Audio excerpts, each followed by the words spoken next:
आप सभी क्रांतिकारी साथियों को जय हिंद जय भारत। साथियों, मैं देहरादून का एक केस बताता हूं आपको। उत्तराखंड से आए हैं हमारे साथ, कर्जा मुक्ति अभियान में जुड़े हुए हैं, जिन्होंने कर्जा मुक्ति का फॉर्म भी भर रखा है। इनके साथ दिक्कत ये है कि इन्होंने ट्रैक्टर लिया था, ट्रक लिया था। 3 ट्रकें थी इनके पास, लेकिन जीएसटी लग जाने के बाद से इनकी आर्थिक स्थिति कमज़ोर हो गई।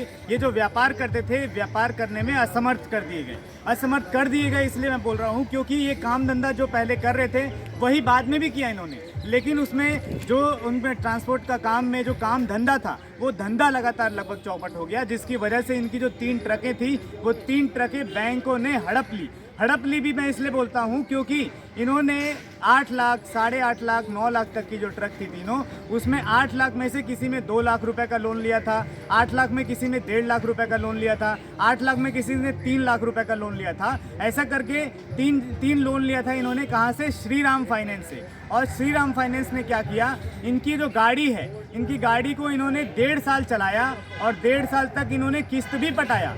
8 लाख की गाड़ी का 1.5 साल तक किस्त पटाने के बाद से श्रीराम फाइनेंस ने 8 लाख की गाड़ी को 1,25,000 रुपए में बेच दी। साथियों, ये एक प्रकार से कानूनन जुर्म है। ये एक प्रकार से उपभोक्ता के जो अधिकार हैं, उन अधिकारों का हनन है। लेकिन फिर भी पता नहीं क्यों उपभोक्ता मंत्री चुप बैठे हुए हैं, शायद पकौड़े तल रहे हैं, या फिर प्रधानमंत्री ने जैसे सभी नागरिकों को बोला है पकौड़े तलना भी रोजगार है, शायद उन्होंने अपने मंत्रियों को, अपने नेताओं को भी पकौड़े तलने के लिए रखा है। लेकिन मैं याद दिला दूं कि आम जनता ने नेताओं को राजनीति में भेजा है, सदन में भेजा है, इसलिए कि आम जनता की समस्या को सुन सके और उसका समाधान कर सके, पकौड़े तलने के लिए नहीं भेजा है। और जो इनकी समस्या है, यही समस्या पूरे भारत देश की समस्या बन चुकी है। और इनकी गाड़ी को समझिए कि 8 लाख की गाड़ी 1.5 साल चलाने के बाद 1,25,000 रुपए में बेच दी गई, और वो भी इनको बताया नहीं गया। आपके पास कुछ डॉक्यूमेंट मिले? कोई डॉक्यूमेंट नहीं दिया गया। जिस व्यक्ति ने 1,25,000 रुपए में इनकी गाड़ी खरीदी, उस व्यक्ति ने बताया इनको कि 1,25,000 रुपए में मैंने गाड़ी खरीदी।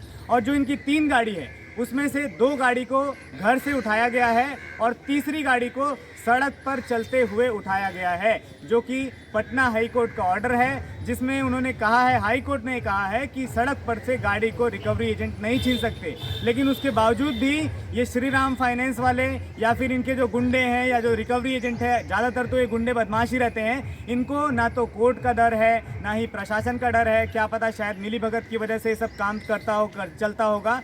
कोर्ट के ऑर्डर के बावजूद भी, जब कोर्ट ने ऑर्डर दे दिया कि रिकवरी एजेंट सड़क पर से गाड़ी नहीं छीन सकते, उसके बावजूद भी लगातार ये काम किए जा रहे हैं और इसी तरीके से काम किए जा रहे हैं। केवल एक गाड़ी का इनको पता चल पाया है कि 1,25,000 रुपए में बेची गई है और उसके कोई डॉक्यूमेंट नहीं दिए गए।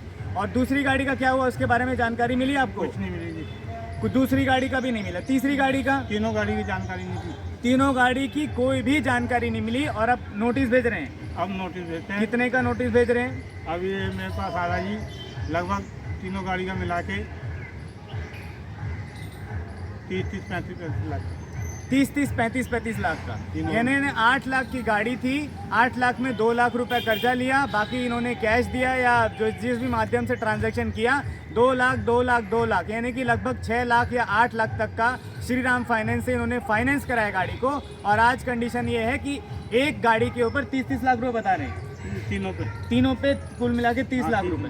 तीनों में कुल मिला के 30 लाख रुपए बता रहे हैं। इनकी गाड़ी भी छीन ली गई है और पैसे भी छीन लिए। इनका जो 30 लाख रुपए है, ये भी इनके ऊपर नोटिस भेजा जा रहा है। तो उपभोक्ता मंत्री क्या शायद सो रहे हैं? उपभोक्ता मंत्री को ये पता नहीं चल पा रहा है कि ऐसे बहुत सारे नागरिक हैं जिनका जो उपभोक्ता का जो अधिकार है, वो अधिकार को छीना जा रहा है। और काम कर लीजिए, यदि आपने काम नहीं किया तो ऐसे सभी लोग राजनीति का जो हिस्सा जो अभी तक राजनीति का जो शिकार बने हुए लोग हैं, नेताओं के द्वारा शिकार बनाए गए लोग हैं, यही लोग मिल करके राजनीति करेंगे। जो जनता नेता को सत्ता में बैठाना जानती है, वही जनता नेताओं को सत्ता से गिराना भी जानती है। और यदि आप में से भी कोई साथी के ऊपर यदि इस तरीके से हो रहा है, आपके कंज्यूमर राइट्स का हनन हो रहा है, आपको बताया नहीं जा रहा है आपकी गाड़ी कहाँ है और गाड़ी को छीन ली जा रही है, आपको नहीं बताया जा रहा है कि किसको बेची गई, कितने में बेची गई, तो ये उपभोक्ता के अधिकार का हनन है। इसके लिए आप शिकायत दर्ज कर सकते हैं। 2 ऐसे नंबर मैं बता रहा हूँ। एक है 1915, इस नंबर पर भी शिकायत दर्ज की जा सकती है। दूसरा नंबर है आपका 1800-1114-000। इन दोनों नंबर में से किसी नंबर पर भी कॉल करके आप शिकायत दर्ज कर सकते हैं। यदि इनका कॉल नहीं लगे तो मिनिस्ट्री ऑफ कॉरपोरेट अफेयर को भी संपर्क कर सकते हैं आप। मिनिस्ट्री ऑफ कंज्यूमर अफेयर की हेल्पलाइन नंबर पे भी शिकायत दर्ज कर सकते हैं। वहाँ पर जो टेलीफोनिक नंबर होते हैं गूगल में जब आप सर्च करेंगे उन टेलीफोनिक नंबर में भी ये शिकायत दर्ज करिए कि 1800 वाला नंबर काम नहीं कर रहा है, 1915 वाला नंबर काम नहीं कर रहा है, आप मेरे को इसी नंबर पर से शिकायत दर्ज करिए। वो लोग शिकायत दर्ज करेंगे। नेताओं से काम कराइए, आम जनता का काम है। यदि आम जनता काम कर रही है अपना, जैसे ये व्यापारी थे, ये अपना ट्रांसपोर्ट वाला काम करते थे, वैसे ही आम जनता अपने अपने काम कर रही है। तो नेताओं का भी काम यही है कि वो अपना काम करे। और नेताओं का काम ये नहीं है कि अपना घर भरे, अपना गाड़ी को भरे, अपना घर परिवार को संपन्न करे। नेताओं का काम ये है कि आम जनता के दुख दर्द को दूर करे, और ये एक दुख दर्द है और नेताओं की जिम्मेदारी है कि इस दुख दर्द को दूर करे। यदि आपको नहीं आता तो हमसे सीख लीजिए, हम भी बता सकते हैं। यदि आपको नहीं आता तो ऐसे बहुत सारे लोग जानकार हैं, उन जानकारों से सीख लीजिए। यदि नहीं आता तो आम जनता के दर्द को सीखिए, जानिए, और जानने के बाद उसका समाधान करिए, क्योंकि समाधान करने के लिए ही आपको भेजा गया है। जय हिंद, जय भारत।